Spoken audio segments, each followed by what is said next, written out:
Hey guys, we are going to do an activity today to help you to feel better.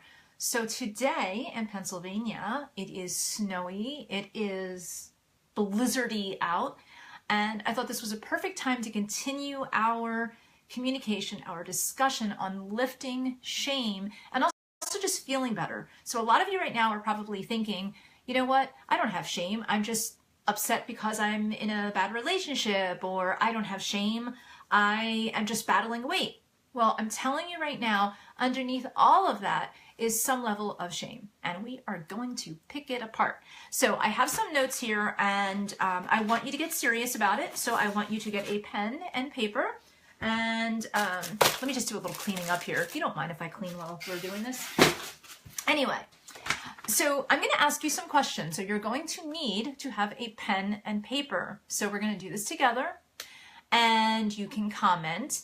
And if someone wants to come on air with me, you are welcome to do that. So we're going to discuss how we can do this, and I'll talk you through it, okay? But understand, whatever I talk you through is going to be going out to a lot of people.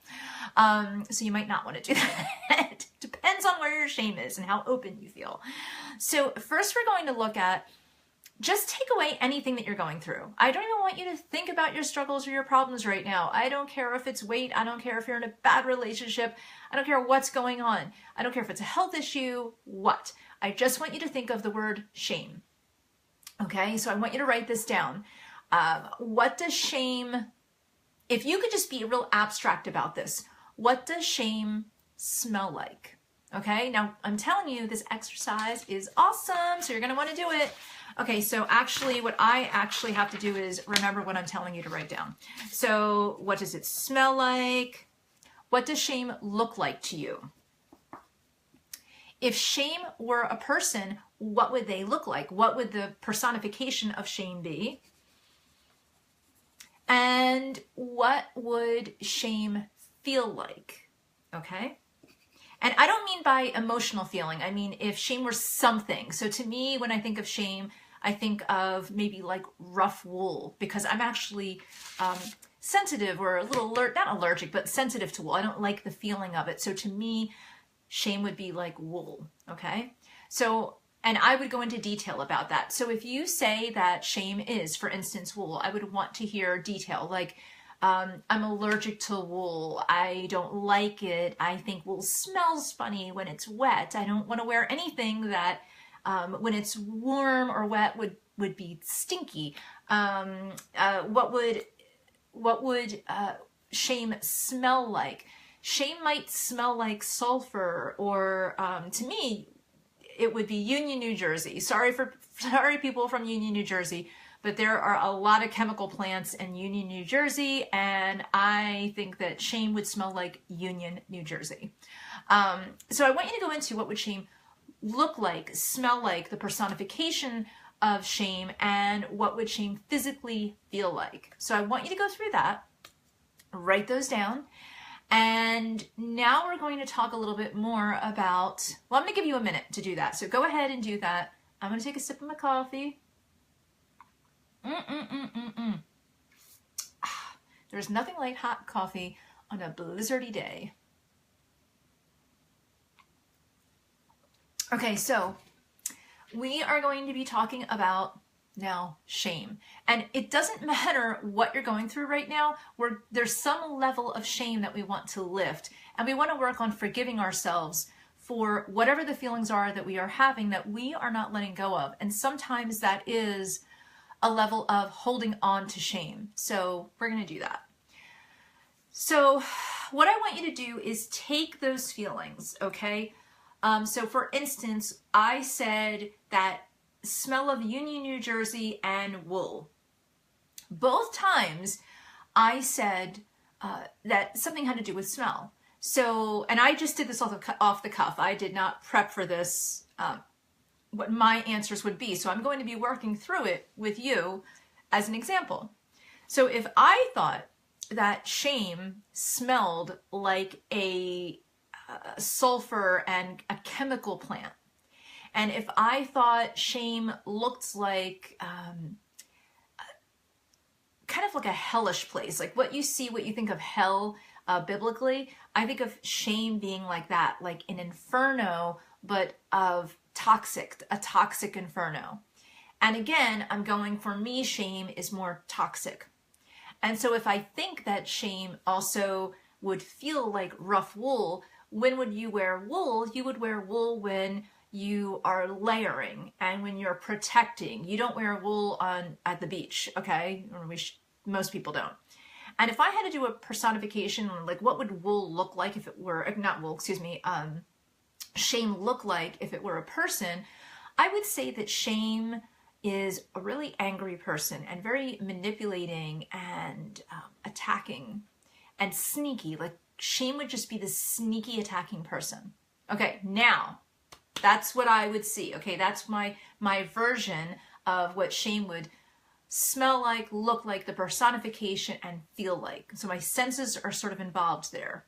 And if I want to add to that, shame would just sound like sizzling, but like a decaying sizzle. That's really graphic, okay? But that's really what I would feel shame would be like.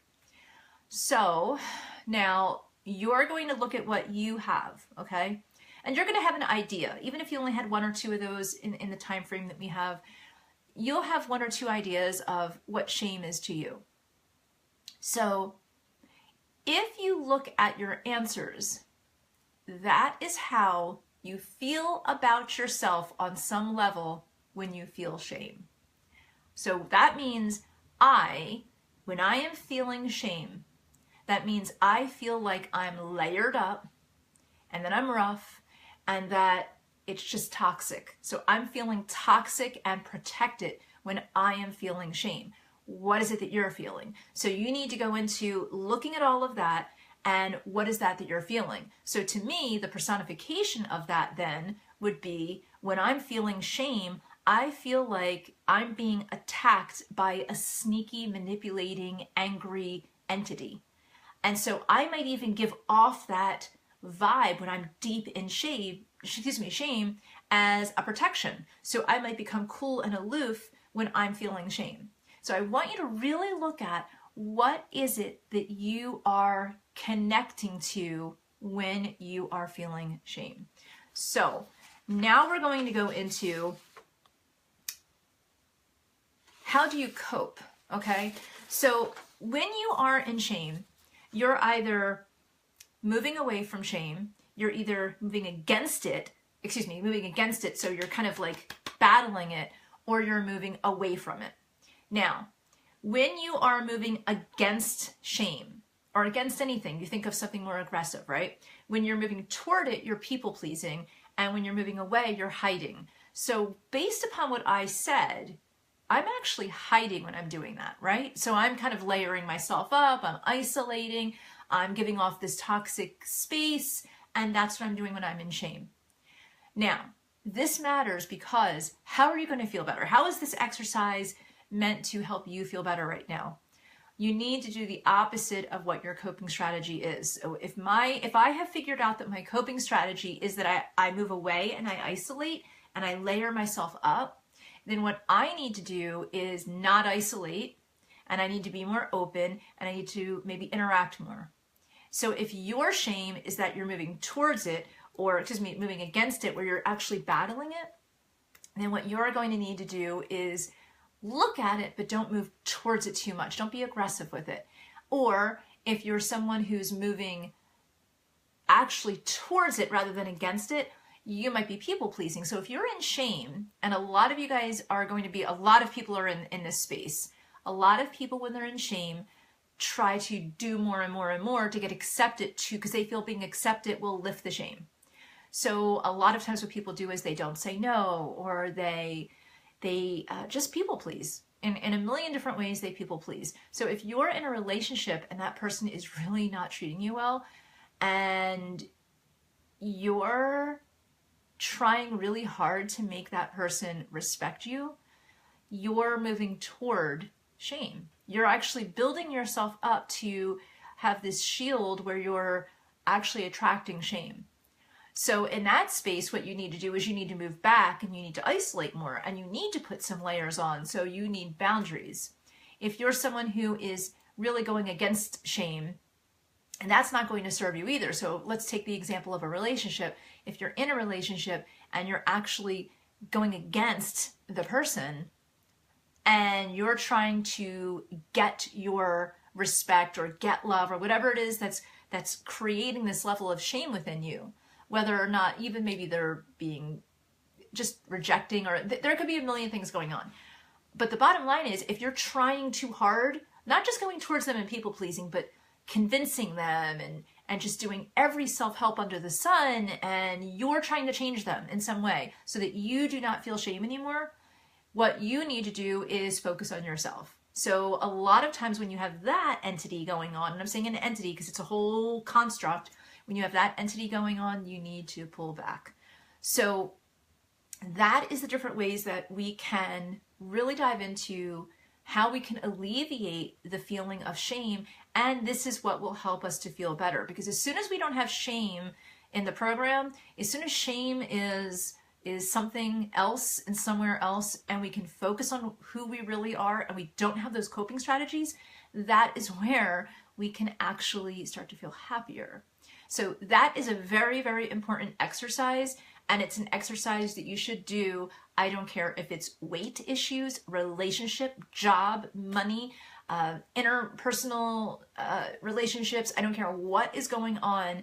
I want you to do this exercise, because this exercise will help you to tune into how you feel about yourself and what is stopping you from being happier. Okay. So I'm not a real fan of just happy. Happy is very fleeting, but content. To wake up every day and to feel very content in all of the world and just of your life. So again, let's go back over. I want you to, what does shame smell like, look like, the personification of shame, and also the feel of shame. You're going to take that ball and you're going to say, oh, this is how I feel about myself when I'm in shame. That's an eye-opener. And then that's also how you might be projecting. That's going to give you a clue. Are you moving toward shame, against it, or away from shame? All three of those are actually bad. You want to actually coexist. When you coexist and you can honor it, you can talk about it and you lift it. As soon as you realize what you can do and what your coping strategies are, and then you do the opposite of the coping strategy, you alleviate the coping, or you release the coping strategy. And it takes time, trust me. You alleviate the coping strategy, and after you alleviate the coping strategy, you become more at peace, because now you are learning new strategies on balance. When you have that balance, you're more content and you can feel happiness so much easier. So this is a really quick exercise, and actually this interaction that we've had is longer than the exercise would actually take, but it's putting it into practice that is important. So I hope that has helped you. All right, I'll talk to you guys soon. Bye.